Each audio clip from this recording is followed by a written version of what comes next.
ನ್ಯಾಯ ಕೊಡ್ಲೇಬೇಕು. ನಾನು DC office ಮುಂದೆ ಬಂದು ಆತ್ಮಹತ್ಯೆ ಮಾಡ್ಕೋತೀನಿ, ನನ್ನ ಗಂಡ ನ್ಯಾಯ ಕೊಡಿಸ್ಬೇಕು, ನಾನು ಅಲ್ಲೇ ಆತ್ಮಹತ್ಯೆ ಮಾಡ್ಕೋತೀನಿ. ಅದಂತೂ ಖಂಡಿತ. ನಾವು ಮನೆ ಜನ ಯಾವತ್ತೂ ಎಲ್ಲ ಹೆಸರಾಗಿರ್ಬೇಕು ನನ್ನ ಗಂಡ, ನಮ್ಗೆ ಸಿಕ್ಕಬೇಕು, ನ್ಯಾಯ ಸಿಕ್ಬೇಕು.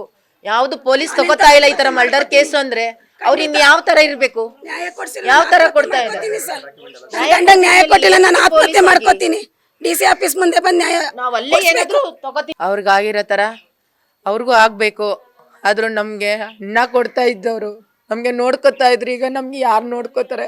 ನಮ್ಮ ಅಣ್ಣನಿಗೆ ಮಾಡಿದವ್ರನ್ನ ನಮ್ಗೆ ಅವ್ರಿಗೆ ಶಿಕ್ಷೆ ಕೊಡ್ಲೇಬೇಕು. ಅವ್ರ ಆತ್ಮಕ್ಕೆ ಶಾಂತಿ ಆಗ್ಬೇಕು ಯಾರು ಅಂತ ನಮ್ಗೆ ಇದ್ ಮಾಡ್ಬೇಕು. ಅಷ್ಟೇ ನಾವು ಕೇಳ್ಕೊಳ್ಳೋದು. ನನ್ನ ಗಂಡ ನ್ಯಾಯ ಕೊಟ್ಟಿಲ್ಲ ಅಷ್ಟೇನೆ ಗ್ಯಾರಂಟಿ. ನಾವು ನಮ್ಮ ಅಣ್ಣನಿಗೆ ಶಾಂತಿ ಮಾಡಿ ಅವರು ಏನು ಮಾಡಿಲ್ಲ ಅಂದ್ರೆ ನಾವೇನಾದ್ರೂ ಮಾಡ್ಕೊಳ್ಳೋದು ಗ್ಯಾರಂಟಿ. ನಾವು ಅಲ್ಲಿ ಬಂದು ನಾನು ಅವ್ರ ಸೊಸೆ ಮಾತಾಡ್ತಾ ಇರೋದು. ನಮ್ಮ ಮಾವ ಒಬ್ಬರಿಗೂ ಒಂದು ಕೆಟ್ಟದ್ದು ಮಾಡಿಲ್ಲ ಇದುವರೆಗೂ. ನಾವು ನೋಡ್ದಂಗೆ ಒಬ್ಬರಿಗೂ ಮನೆ ಜನಕ್ಕಾಗಲಿ ಹೊರಗಡೆ ಜನಕ್ಕಾಗಲಿ ಒಂದು ತೊಂದರೆ ಕೊಟ್ಟಿಲ್ಲ.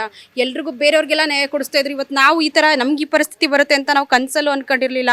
ನಮ್ಮ ಮಾವನಿಗೋಸ್ಕರ ನಾವು ಈ ಥರ ಬೇಡ್ತೀವಿ ಅಂತಂದ್ಬಿಟ್ಟು ಬೇರೆಯವರೆಲ್ಲ ಬರೋರು ನಮ್ಮ ಮಾವನ ಕೇಳ್ಕೊಂಡು ನ್ಯಾಯ ಕೊಡಿಸಿ ಅಂತ ಪ್ರತಿಯೊಬ್ಬರಿಗೂ ನ್ಯಾಯ ಕೊಡಿಸಿದ್ದಾರೆ. ನಮ್ಮ ಮಾವ ಇರೋದ್ರಿಂದನೇ ಈ ಊರಲ್ಲಿ ಬಡವರೆಲ್ಲ ಮೇಲೆ ಬಂದ್ಬಿಡ್ತಾರೆ. ಪ್ರತಿಯೊಂದು ಇದು ಏನು ಮಾಡೋಕ್ಕಾಗಲ್ಲ ಅಂತಂದ್ಬಿಟ್ಟು ನಮ್ಮ ಮಾವನಿಗೆ ಬೇಕು ಅಂತಲೇ ಒಂದು ತಿಂಗಳಿಂದನೂ ಇವೆಲ್ಲ ಪ್ಲ್ಯಾನ್ ಮಾಡಿದ್ದಾರೆ ಸರ್. ಅವ್ರನ್ನ ಮಾತ್ರ ಯಾವುದೇ ಕಾರಣಕ್ಕೂ ಬಿಡಬಾರ್ದು ಸರ್. ನಾವು ಪೊಲೀಸರ ಹತ್ರ ಆಗಲಿ ಮಾಧ್ಯಮದವ್ರ ಹತ್ರ ಆಗಲಿ ಕೇಳ್ಕೊಳ್ಳೋದೇ ಅದು. ಸತ್ತು 3 ದಿನ ಆಗೈತೆ, ಆದರೂ ಪೊಲೀಸವರಾದರೂ ಅಷ್ಟೇ, ಬೇರೆ ಯಾರಾದರೂ ಅಷ್ಟೇ, ಯಾರೂ ಇದು ಮಾಡ್ತಾ ಇಲ್ಲ. ಎಲ್ಲ ಬೇಕು ಅಂತಲೇ ಮಾಡಿರೋದು ಸರ್. ಇದೆಲ್ಲ ಪ್ರೀ ಪ್ಲ್ಯಾನ್ ಮಾಡಿನೇ ಮಾಡಿರೋದು. ದಯವಿಟ್ಟು ನಮ್ಮ ಮಾವನ ಸಾವಿಗೆ ನ್ಯಾಯ ಕೊಡಿಸಿ ಅಷ್ಟೇ ಸರ್ ನಾವು ಕೇಳೋದು. ಅವ್ರು ಬೇರೆಯವ್ರಿಗೆಲ್ಲ ನ್ಯಾಯ ಕೊಡಿಸೋರೆ ಅಂಥದ್ರಲ್ಲಿ ನೀವು ಅವ್ರಿಗೊಂದು ನ್ಯಾಯ ಕೊಡಿಸಿದ್ರೆ ಅವ್ರ ಆತ್ಮಕ್ಕೆ ಶಾಂತಿ ಸಿಗುತ್ತೆ ಸರ್. ನಾವು ಇನ್ನೇನು ಕೇಳಲ್ಲ. ಅವ್ರಿಗಂತೂ ಜೀವಾವಧಿ ಶಿಕ್ಷೆನೇ ಆಗಬೇಕು. ಬರೀ ಜೈಲಲ್ಲಿ ಇದ್ಬಿಟ್ಟು 3 ತಿಂಗಳಿಗೆ ವಾಪಸ್ ಬರೋದು ಆ ಥರನೂ ಆಗಬಾರ್ದು ಸರ್. ನಾವು ನಿಮ್ಮ ಹತ್ರ ಕೈ ಮುಗಿದು ಕೇಳ್ಕೊತೀವಿ ಸರ್, ಇನ್ನೇನು ಕೇಳ್ಕೊಳ್ಳಲ್ಲ. ದಯವಿಟ್ಟು ನಮ್ಮ ಮಾವನ ಆತ್ಮಕ್ಕೆ ಶಾಂತಿ ಸಿಗಬೇಕಂದ್ರೆ ಅವ್ರಿಗೂ ನ್ಯಾಯ ಸಿಗಬೇಕು.